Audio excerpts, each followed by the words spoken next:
Hello.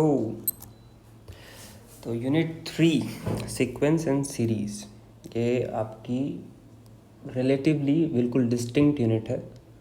इसका कोई connection unit 1-2 से नहीं होगा एंड ना ही इसका कनेक्शन 4 और 5 से होगा। तो ये एकदम आइसोलेशन में देखी जाएगी। टेक्निकली ये दो टॉपिक से मिलके बनी है। एक तो इसमें सीक्वेंस और सीरीज़ के टॉपिक्स हैं और साथ में इसके अंदर एक टॉपिक है फोरियर सीरीज़ का। ऑल दो सीक्वेंस एंड सीरीज़ और फोरियर सीरीज़ दोनों आपस में कनेक्टेड टॉपिक नहीं है। इसके अंदर रियल एनालिसिस का पार्ट आता है, इन विच वी टॉक अबाउट कि सीक्वेंस क्या होता है, सीरीज़ क्या होती है, ये कन्वर्ज कब करते हैं, डाइवर्ज कब करते हैं, और ये जो वर्ड है कन्वर्ज और डाइवर्ज, इनके क्या मतलब हैं और इन्हें कैसे चेक किया जाता है। वेराज एक टॉपिक है फोरियर सीरीज़ जो इसमें आगे आएगा। उसके अंदर हम किसी फंक्शन को एक सीरीज़ की फॉर्म में लिखना चाहते हैं। उसके लिए फंक्शन की भी कुछ कंडीशन होनी चाहिए और इस सीरीज़ में बनाने का जो प्रोसीजर है उसके ऊपर डिस्कशन ज़्यादा होता है। फिलहाल हम सब देखते हैं कि सीक्वेंस सीरीज़ का बेसिक इंट्रोडक्शन के ये टॉपिक है क्या। Simply first, what is sequence. भाई सीक्वेंस को रिप्रेजेंट हम इस तरीके से करते हैं। सीक्वेंस किसी नेचुरल नंबर से बना हुआ एक एक्सप्रेशन जो अपना आउटपुट रियल नंबर्स में देता है। एग्जाम्पल के लिए मैं एक चीज़ लिख देता हूँ यहाँ पे। Example this 1/n, this is my sequence. इसके अंदर n जो इनपुट वैल्यू होगी वो हमेशा नेचुरल नंबर होगी। It means it will start from 1 and goes to infinity. कोई ज़ीरो नहीं, कोई नेगेटिव वैल्यू नहीं, सिर्फ पॉजिटिव नेचुरल वैल्यूज़ उस फंक्शन में पुट होगी। और वो आउटपुट अपना कहाँ दे सकता है, उसका आउटपुट कोई भी रियल नंबर हो सकता है। Could be positive, could be negative, could be rational, irrational, integer, natural, whole, could be anything, तो इसलिए रियल में आउटपुट। तो सीक्वेंस इतना ही मीनिंग रखता है। रिप्रेजेंटेशन के लिए हम ब्रैकेट्स का यूज़ करते हैं इसके अंदर। Example -1 raised to the power n। अब ये अपने आप में एक सीक्वेंस है। इसके अंदर मैं n की वैल्यू चेंज कर सकता हूँ। n की वैल्यू मैं 1, 2, 3 एंड सो ऑन डाल सकता हूँ, ये देखने के लिए कि ये पर्टिकुलरली वैल्यूज़ पे 1, 2, 3, 4 पे क्या रिजल्ट देता है। तो n की वैल्यू 1 पे इट्स -1, 2 पे +1, 3 पे अगेन -1। सो हर ऑड वैल्यू 1, 3 और 5th पोजीशन में ऑड वैल्यू पे ये नेगेटिव है और इवन वैल्यूज़ 2, 4, 6 उन पे ये पॉजिटिव है। तो ये एक सीक्वेंस है।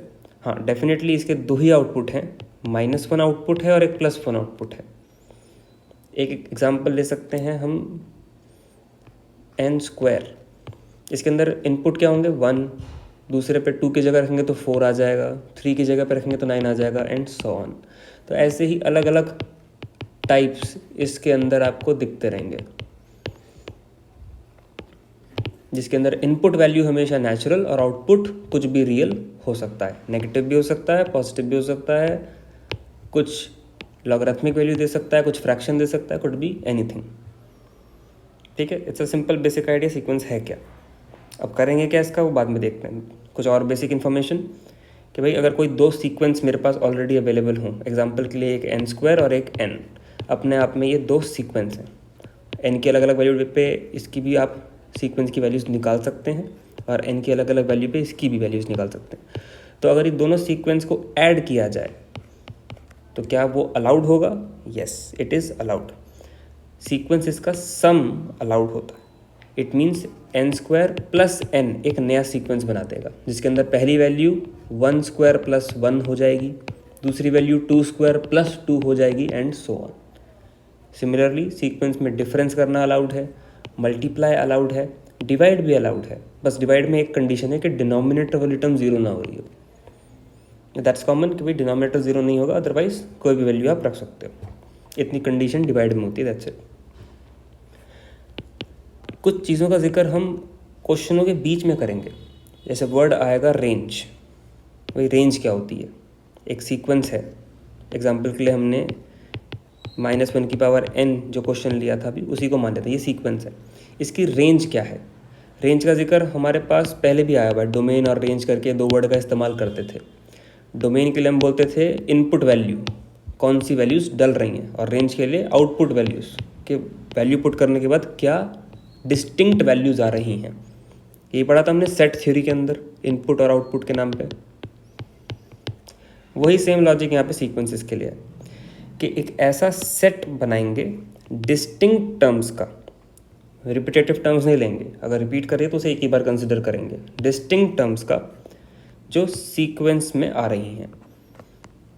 फॉर एग्जांपल इसके अंदर 2 ही डिस्टिंक्ट टर्म्स आ रही थी, तो -1 और एक +1।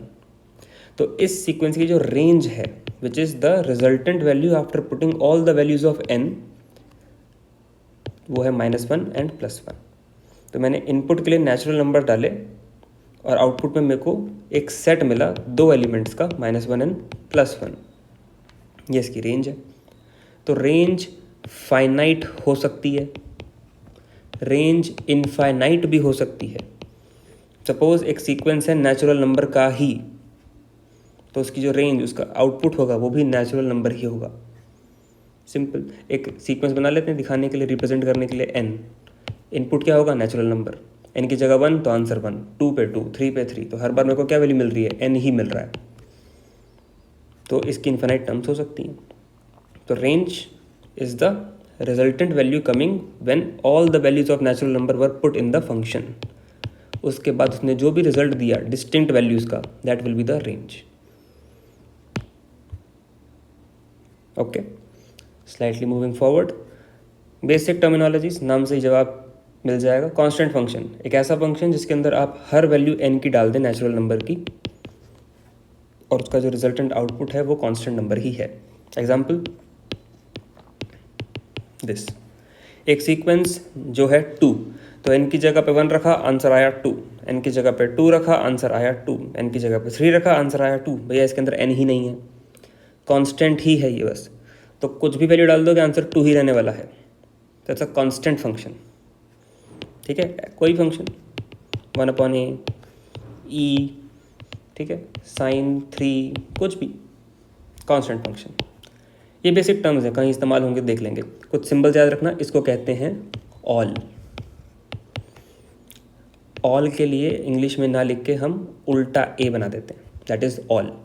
और ये जो सिंबल होता है ये होता है बिलोंग टू, बिलोंग टू। ये 12th में हल्का फुल्का जिक्र आता है, तो इसे रीड कैसे करेंगे?